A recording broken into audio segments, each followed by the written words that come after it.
The restaurant was buzzing with laughter, clinking glasses, and the smell of grilled food. Families filled every table, children giggling as waiters rushed by with trays. I walked in with my little boy, hoping for nothing more than a peaceful dinner with my sister and her family. But before I could even pull out a chair, my sister's sharp voice cut through the noise like a knife. "This table is for the family. Get outside," she snapped, her eyes narrowing with anger. The room fell into a hush, strangers turning their heads toward us. My heart pounded in my chest, my son's small hand tightening around mine as if he knew something terrible was happening. I tried to smile to keep my voice calm, but the humiliation burned hot in my face. Why would she say that to me, her own sister, here in front of everyone? Had no words. I just stood there, frozen, while she looked at me as though I was nothing. In that moment, I felt the ground vanish beneath me. My sister, the one I had loved, protected, and shared my life with, had thrown me out like I was a stranger. I wanted to scream, to ask why, but the words never left my lips. Instead, the silence grew heavier, suffocating me until my chest ached. My son's innocent eyes searched mine for comfort, but I couldn't give it to him. The betrayal was too sharp, too raw. That night at the restaurant was not just a dinner ruined. It was the moment everything changed. The night I discovered the truth about my sister, her secrets, and the storm that was waiting to destroy the fragile bond of family. The restaurant was glowing with golden light, the kind that makes everything seem warm and alive. The chatter of families echoed against the polished walls, and the clinking of glasses formed a rhythm beneath it all. I walked in with my little boy, Daniel, his tiny hand tucked firmly in mine. We had been looking forward to this night all week. My sister, her husband, and their children were already seated at a large table by the window.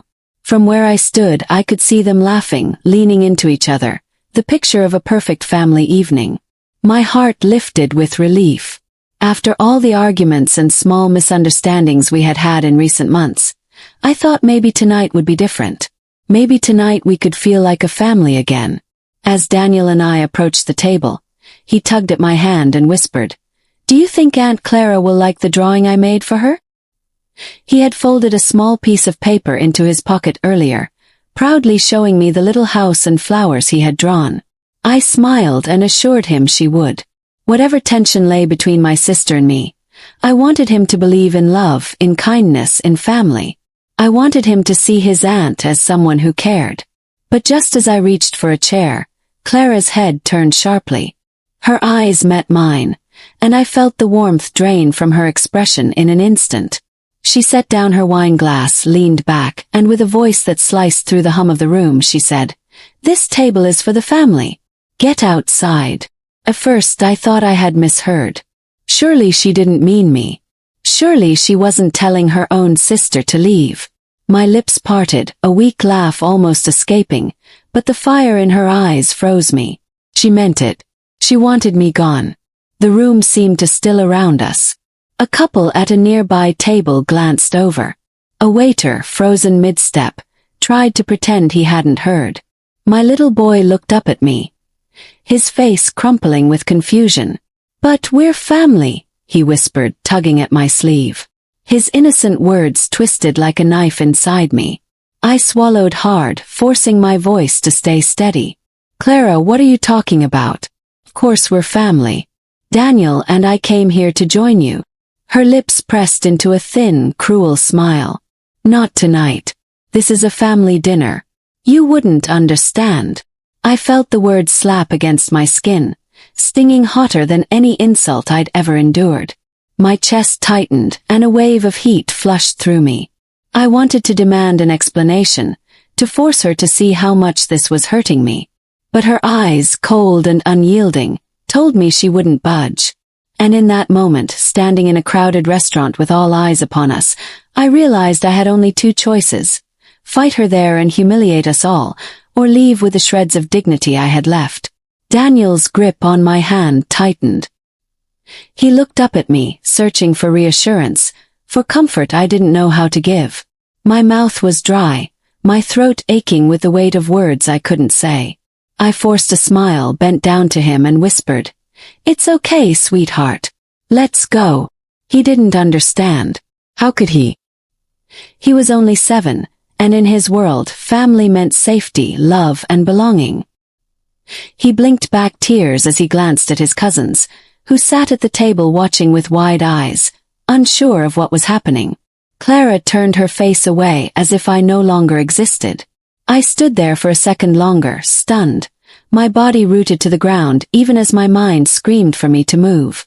Every memory we had shared, childhood games, whispered secrets in the dark, the way I had stood by her when no one else did, flashed before my eyes. How had we come to this?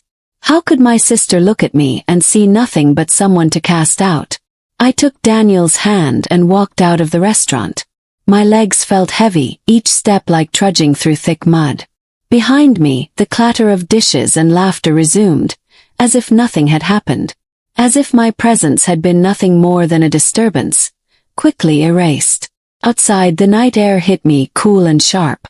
I drew in a breath, trying to steady myself. Daniel tugged at me again. Why did she say that? Aren't we her family? His voice cracked, the innocence of his question shattering me from the inside. I knelt down, pulling him into my arms. We are family, Danny. We always will be. Sometimes people say things they don't mean when they're upset. My words felt hollow, unconvincing even to myself. I stroked his hair, holding him close, wishing I could shield him from the cruelty he had just witnessed. As we walked home, his small footsteps beside mine, my mind spun in circles. What had I done to deserve this? Was it something I had said or something I had failed to do? Clara had always been proud, quick to take offense, but never like this. Never so public, so cruel. By the time we reached our apartment, the silence between us felt heavier than any conversation. I tucked Daniel into bed, promising him things would be better tomorrow, though I had no idea how. I kissed his forehead and watched as his eyes slowly closed, the lines of worry softening as sleep claimed him. But for me, sleep would not come. I sat in the living room, the shadows of the night stretching long across the walls. Memories of Clara filled my mind. I thought of the day she had stood up for me in school when a group of kids mocked me for my old shoes. I thought of the nights we whispered in our shared bedroom, dreaming about the future, swearing we'd always stand together no matter what life threw at us. I thought of the day I held her hand when she cried over her first heartbreak, telling her she deserved better, that she was stronger than she thought. How had that sister, the sister I loved, the sister I trusted, become the woman who humiliated me in front of strangers and turned her back on me? The hours dragged by, and the silence grew heavier. By dawn, one thing was clear. Something deeper was hiding behind Clara's words. Families don't break overnight. Something had been building, something I hadn't seen, and it had exploded in that single moment at the restaurant. And though my heart ached, though I wanted to curl up and forget it had ever happened, I knew I couldn't. I had to find out why. Because her betrayal wasn't just about me anymore. It was about my son, about the future of our family, about whether the bond we had built over a lifetime was already gone or if there was anything left to save. I sat there in the gray light of morning, staring out the window, and I whispered to myself, "This isn't over." The morning after the restaurant incident began with the dull heaviness of silence. The city outside my window was alive with movement, buses roaring down the street, vendors calling out as they arranged fruit on their carts, children laughing on their way to school. But in my apartment, everything felt muted. Even the air seemed unwilling to move. My body was drained, as though I hadn't slept at all, and in truth I hadn't. I had sat up most of the night, replaying Clara's words over and over in my head, hoping they would eventually make sense. They didn't. When Daniel padded into the kitchen, his hair sticking up in messy tufts and his small eyes blinking sleepily, I forced myself to smile. He didn't need to see how broken I felt. He didn't need to carry my pain. "Morning, sweetheart," I said softly as I set a plate of toast and eggs in front of him. He ate in silence, every now and then glancing at me with a look that made my heart ache. Children understand more than we think. He knew something was wrong. "Are we going to see Aunt Clara again?" he asked quietly, pushing his food around the plate. His voice was filled with a fragile hope, the kind that makes you want to lie just to protect it. I hesitated, my throat tightening. "Not today," I answered. "Maybe later. We need to give her some time." He nodded, though I could see he wasn't satisfied. But he didn't push, and for that I was grateful. I kissed the top of his head and reminded him to get ready for school. Once he was gone, I sat at the kitchen table staring at the wall, giving Clara time. That was just an excuse. The truth was, I had no idea how to face her again. But as the hours passed, the need for answers grew heavier. I couldn't just let this wound fester. She was my sister. We had survived too much together for me to walk away without at least trying to understand. By afternoon I made up my mind. I would go to her house. The walk there felt longer than it was, every step weighed down by dread. My thoughts swirled with questions I didn't want to ask. What if she refused to speak to me? What if she told me again that I wasn't family? What if this time she said something even worse, something that would shatter whatever fragile bond we still had? I tried to push the thoughts aside, but they clung to me like shadows. When I reached her house, I paused on the porch, staring at the familiar door. I had been here countless times before, welcomed in with hugs and laughter. But now, standing there, it felt foreign, as if I was trespassing. My hand trembled as I knocked. For a moment there was silence. Then footsteps. The door cracked open, and Clara stood there, her expression unreadable. She didn't smile. She didn't greet me. She just looked at me as if she had been expecting this moment and dreaded it all the same. "Clara," I began softly, trying to keep my voice steady. "Can we talk?" She hesitated, then opened the door wider. "5 minutes," she said coldly, stepping aside to let me in. I entered the living room, and immediately, the atmosphere felt heavy. Her children weren't there, probably at school, but the house, once so warm and inviting, now felt sharp, like a place filled with secrets. I sat on the edge of the sofa, my hands folded tightly in my lap. Clara remained standing, arms crossed, her eyes fixed on me. "Why did you do that last night?" I finally asked, the words tumbling out before I could stop them. "Why would you say I'm not family? In front of everyone, in front of my son. Clara, what did I do?" Her jaw tightened, her eyes flicking away before returning to mine. For a moment I saw something in her gaze. Fear, perhaps, or guilt, but it vanished quickly, replaced by the same coldness from the night before. "You wouldn't understand," she said flatly. "Then make me understand," I pleaded, my voice breaking. "We've always been together. Through everything. Don't shut me out now. Please." She exhaled sharply and turned her back to me, pacing toward the window. "You think it's that simple, don't you? That family is just blood, just showing up at dinners and laughing like nothing's wrong." I frowned, confusion tightening in my chest. "Isn't that what family is?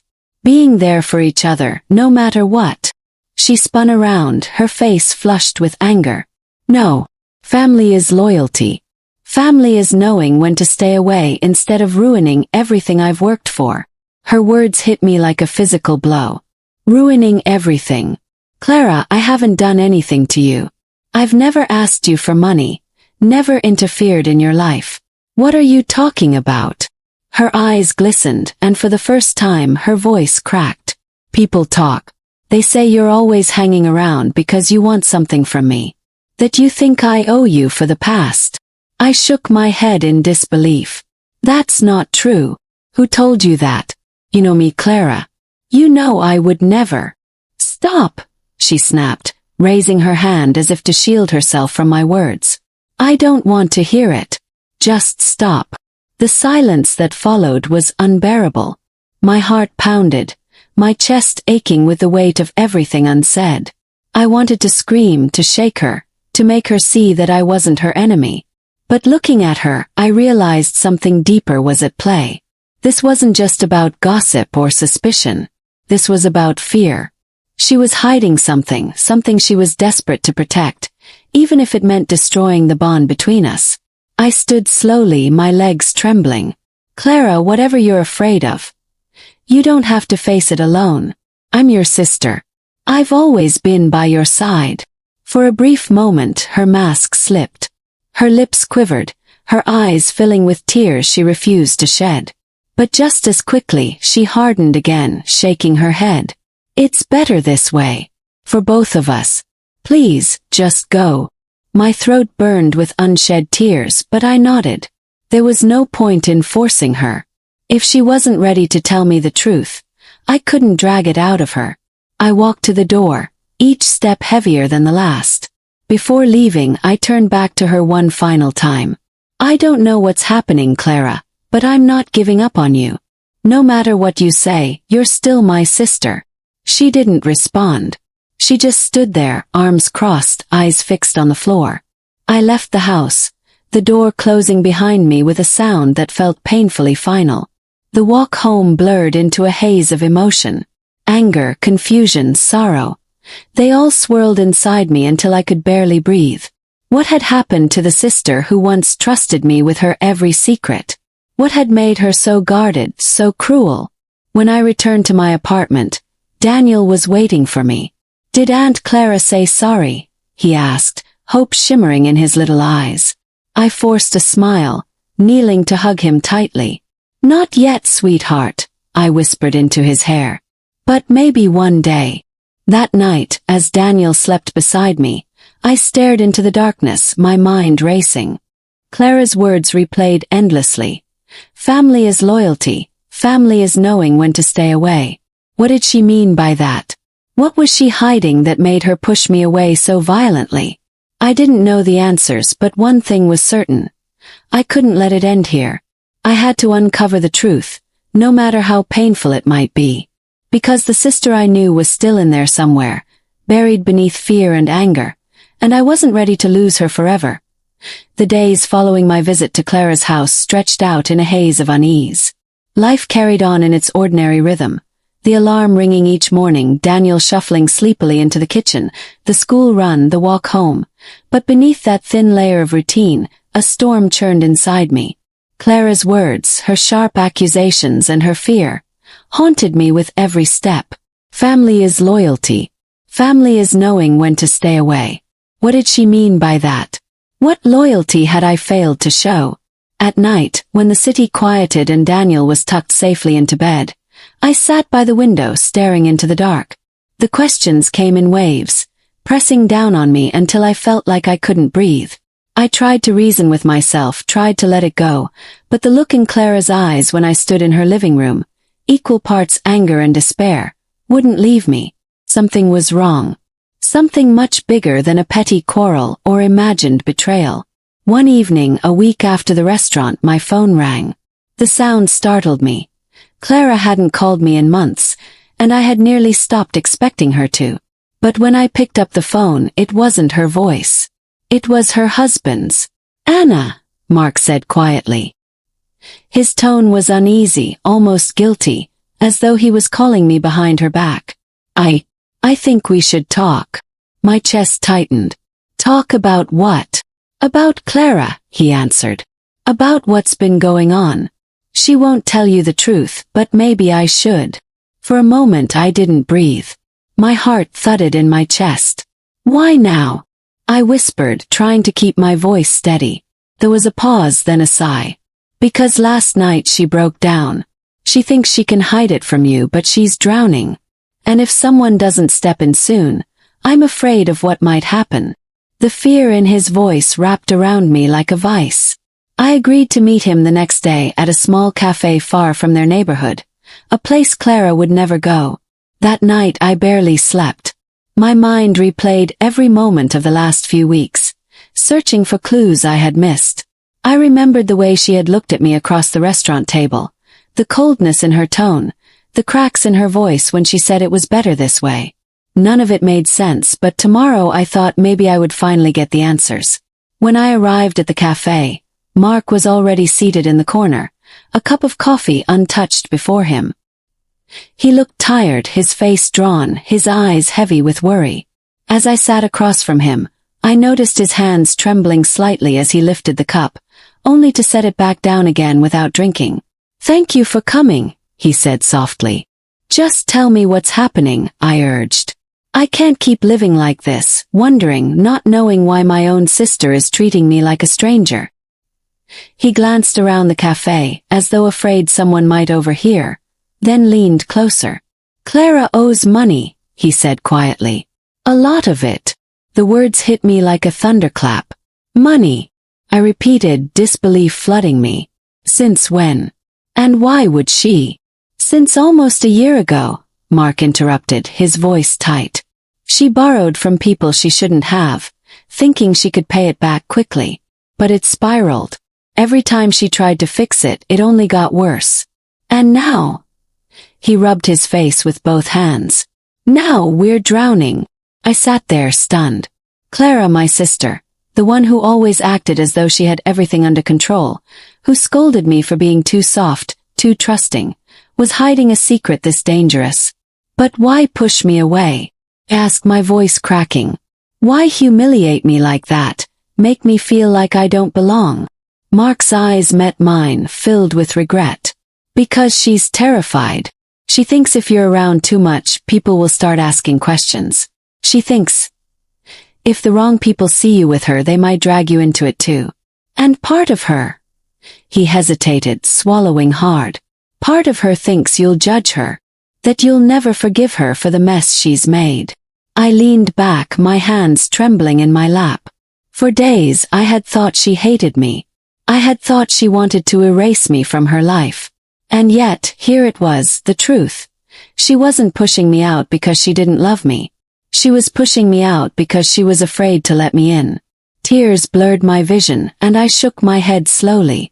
All this time I thought I had lost her. Mark's voice softened. "You haven't. She's still your sister, Anna. But she's hurting. And she doesn't know how to ask for help." The weight of his words sank into me. I wanted to march to her house that very moment, to hold her, to tell her she didn't have to fight this battle alone. But I also knew Clara's pride, her stubbornness. If I confronted her now, she might only retreat further. "What do I do?" I asked, my voice breaking. "How do I reach her?" Mark sighed, leaning back. "Be patient. Don't force her. She has to come to you. But when she does, be ready." I left the cafe with my heart heavy, but for the first time in weeks, I also carried something else. Understanding.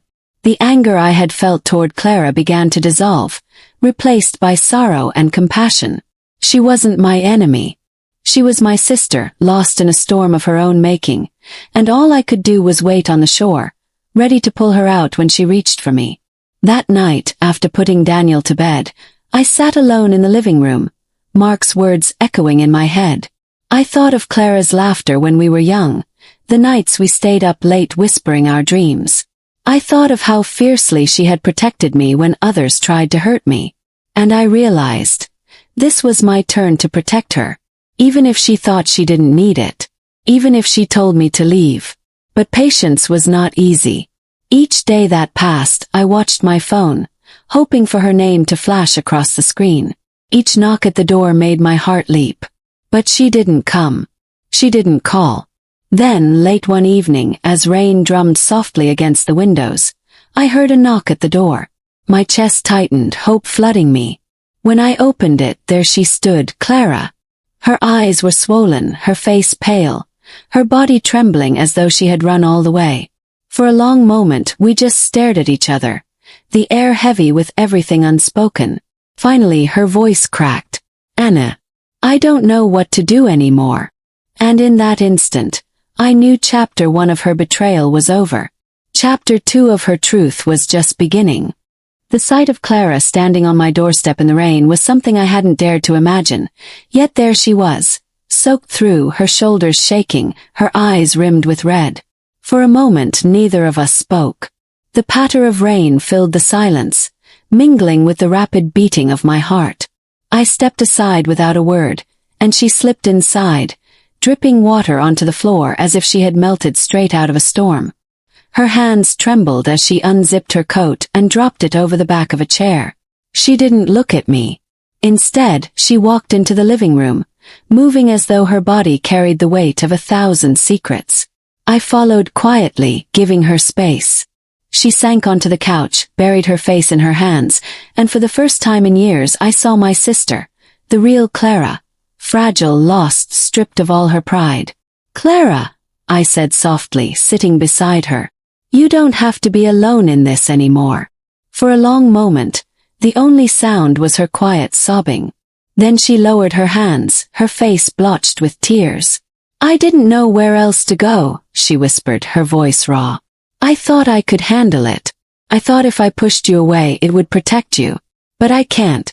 I can't do it anymore." I reached for her hand, and though she flinched at first, she let me hold it. Her fingers were ice cold. "Tell me," I urged gently. "No more hiding. Whatever it is, we'll face it together." Her chest rose and fell sharply, as though speaking the words was an effort in itself. "It started small," she said. "I borrowed a little money, just enough to cover a few bills. Mark didn't know. I told myself I'd pay it back quickly. But then the kids needed things, the house needed repairs, and I got used to it. Every time I was short, I borrowed more." I listened quietly, my heart aching. She had always been proud, always trying to prove she was strong enough to handle anything. Now that pride had built a cage around her, trapping her in shame. "At first it was just the bank," she continued, her voice trembling. "But then the bank wouldn't give me more. And someone at work mentioned another way. Private lenders, quick cash, no questions asked. I was desperate, Anna. I didn't think. I just signed." Her words fell heavy between us. I had heard enough stories about such lenders to know the danger. They weren't people who sent polite reminders. They weren't people who forgave missed payments. "How much?" I asked softly. Her eyes flickered with shame. "More than I can ever pay back. And it keeps growing. Every week they add more. I pay what I can, but it's never enough. They call me at all hours, they've threatened me. I'm scared, Anna. I'm so scared." She broke down then, her body shaking with sobs that tore through her like waves. I pulled her into my arms, holding her tightly the way I used to when we were little girls, hiding from thunderstorms. I stroked her hair, whispering soothing words even as my own chest burned with fear. "I didn't want you to know," she cried into my shoulder. "I thought if you found out you'd hate me. I thought you'd see me as weak, as selfish. So I pushed you away. I thought if you weren't close to me, you'd stay safe." My eyes stung with tears, but I forced my voice to be steady. "Clara, I could never hate you. You're my sister. You've made mistakes, yes, but that doesn't change who you are to me. You should have told me sooner. We could have faced this together." She pulled back, wiping her swollen eyes with the back of her hand. "It's too late now. I don't even know how to fix it. Mark doesn't know the full amount. He thinks it's half of what it really is. If he knew, he'd leave me. He'd take the kids. And then I'd lose everything." Her confession left me shaken. I thought of Mark at the cafe, his tired face, his quiet words. He knew more than she realized, but he still hadn't abandoned her. I wanted to tell her that, to ease her fear, but I held back. It wasn't my place to speak for him. Instead, I tightened my grip on her hand. "You haven't lost everything, Clara. You still have me. And you still have your children. Whatever happens, I won't let you fall."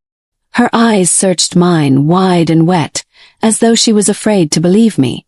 But slowly, a flicker of trust returned to her expression. She leaned her head against my shoulder, and for the first time in weeks, we sat together in silence, not as enemies but as sisters again. The hours passed slowly. She spoke in fragments, memories of nights when she hid in the bathroom to cry, mornings when she plastered on a smile for her children while her phone buzzed with threats. Each story tightened the knot in my stomach, but I listened, never interrupting. She needed this release. She needed someone to bear the weight of her truth. When her tears finally subsided, she whispered, "What if it's too late to fix this? What if I've dragged us all too far?" I lifted her chin gently so she would look at me. "It's never too late, Clara. Mistakes don't define you. How you face them does. And you're not facing them alone anymore. We'll find a way out together. For a moment, her eyes softened, and a small, fragile smile flickered across her lips. It wasn't much, but it was enough. Later that night, after she had gone home, I lay awake in bed staring at the ceiling. Her words replayed in my head, and with them came the realization that this wasn't just her battle anymore. The threats, the fear, the danger. It would affect all of us if it wasn't stopped. I thought of Daniel, of the innocence in his eyes when he asked about his aunt, and I vowed to protect him from the darkness creeping into our lives. I didn't know how we would overcome this mountain of debt or the people clawing at Clara's door, but one thing was clear. I couldn't walk away. I had seen her at her breaking point, stripped of every defense, and I knew I couldn't abandon her. Whatever came next, I would stand by her, just as I had promised when we were children. That night marked the beginning of something new. No longer just questions and silence, but action. No longer distance and anger, but a bond reforged in truth. Clara had finally let me in, and though her world was crumbling, I believed, perhaps foolishly, but with all my heart, that together we could build it back. As I drifted into a restless sleep, one thought stayed with me, pressing like a whisper against my mind. The storm had only just begun. The morning after Clara's confession, I woke with a heavy heart, my mind still tangled in her words. I made coffee but barely tasted it. My thoughts were on her children, on Mark, on the shadowy figures she described who held her life in their fists. The air outside was gray, the kind of sky that carried the weight of unshed storms, and I felt it mirrored what hung over all of us. Clara had finally let me in, but now I bore her fear as much as she did. When I went to check on her later that day, she looked worn but different, like a woman who had laid down a secret she'd carried too long. She was pale, her eyes puffy, but there was a looseness in her shoulders I hadn't seen before. The children ran around the living room, their laughter a strange contrast to the quiet despair in their mother's eyes. Mark gave me a small nod when I walked in, and for the first time I sensed he was grateful I was there. That evening we sat around the kitchen table, the three of us, Clara, Mark, and me. Clara's hands trembled as she folded and unfolded a napkin, while Mark leaned forward, his arms crossed tightly. He already knew some of the truth, but as Clara spoke again, this time with every detail laid bare, his face hardened, not with anger but with the grim resolve of a man facing a battle he hadn't prepared for. When she finished, silence hung between us like a curtain. Mark broke it first. "We can't keep living like this," he said flatly. "We can't pretend it's going to vanish if we ignore it." "I know," Clara whispered, tears gathering in her eyes. "I just didn't want to lose you." He reached across the table, taking her hand firmly. "You almost did, Clara. Not because of the money but because you shut me out. I would rather face the worst storm with you than live in the sun without you. But this we'll have to fight together." The moment pierced me with a quiet ache. For so long Clara had believed she had to carry her burdens alone. Seeing her hand clasped in Mark's was proof that maybe, just maybe, she wouldn't have to anymore. But the danger still loomed. A few days later, the first real sign of it arrived. Clara's phone rang while I was at her house. Her face went white as she glanced at the number, and she stepped outside to answer. Through the window I saw her body stiffen, her free hand gripping the porch railing as if to keep from collapsing. When she came back in, she looked ill. "They said if I don't pay double by Friday, they'll come to the house," she whispered, her voice breaking. The fear in her eyes chilled me. I thought of her children, sleeping just down the hall, innocent of the darkness creeping closer. My stomach twisted. Something had to be done. That night I couldn't sleep. I sat at my desk staring at old bills, pay stubs, anything that could point toward a solution. But no matter how I calculated, no pile of paper could erase the size of Clara's debt. It was larger than anything I could cover, larger than what Mark could manage. And yet, leaving her to face it alone was unthinkable. By dawn I made a choice. I pulled out the folder with my savings and the small inheritance I had tucked away, the one thing I had left from our parents.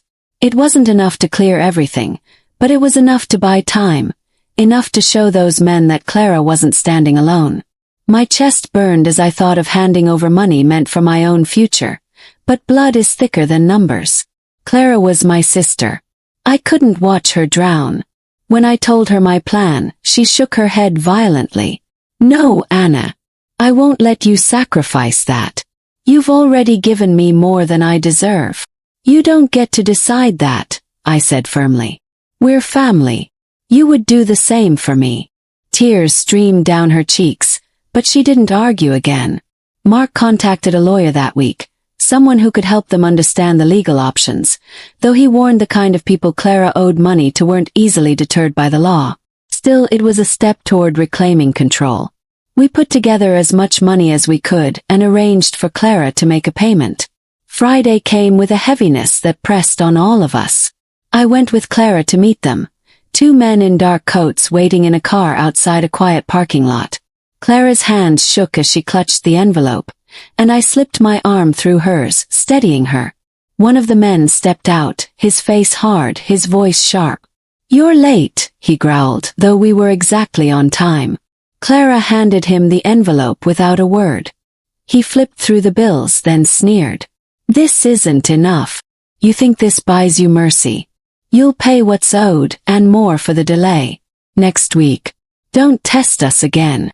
I stepped forward before Clara could collapse under his words. "She's not alone anymore," I said evenly, meeting his eyes. "You'll get your money, but if you threaten her again, you'll regret it." The man smirked, but there was a flicker in his eyes, just enough to let me know my words had struck something. He slid back into the car, and they drove off, leaving Clara trembling beside me. When we got home, Clara broke down again, but this time it wasn't despair. It was release. She clung to me, sobbing into my shoulder, whispering, "Thank you, thank you, thank you." That night, after she had finally fallen asleep on the couch, I sat watching her. She looked so fragile, yet I knew there was strength inside her too, buried under years of pride and mistakes. Perhaps this ordeal had cracked the walls she had built, letting that strength finally breathe. The weeks that followed were not easy. There were more calls, more demands, more fear. But Clara was different now. She no longer faced it alone, and slowly, with Mark and me at her side, she began to fight back. The lawyer helped them restructure what they could. Mark picked up extra shifts, and I gave all I could spare.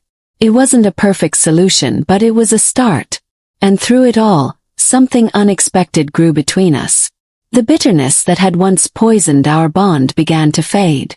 The memory of that night in the restaurant, her cruel words, my wounded silence, still lingered, but it no longer defined us. Instead, we remembered what it meant to be sisters. We laughed together again, shared meals, watched the children play. For the first time in years, we felt like family. One evening, months later, Clara and I sat on her porch watching the sunset. The sky burned orange and pink, the world softening into dusk. She turned to me, her face calm, her eyes clearer than I had ever seen them. "I don't know how I'll ever repay you," she said. "You don't have to," I replied quietly. "Just promise me one thing, don't shut me out again. Whatever comes, we face it together." Her hand found mine, warm and steady. "I promise," she said. And this time I believed her. The road ahead would not be simple. Debt doesn't vanish overnight, and scars don't heal in a day. But as I looked at Clara, at her children laughing inside, at Mark fixing something in the yard, I knew the storm was passing. We had faced the darkest night and found our way back to each other. And for me, that was enough. Sparkles, if you enjoyed this story, don't forget to like, share, and leave your thoughts in the comments. Backhand index pointing right. Subscribe to Twisted Fate Chronicle for more powerful and emotional stories every week.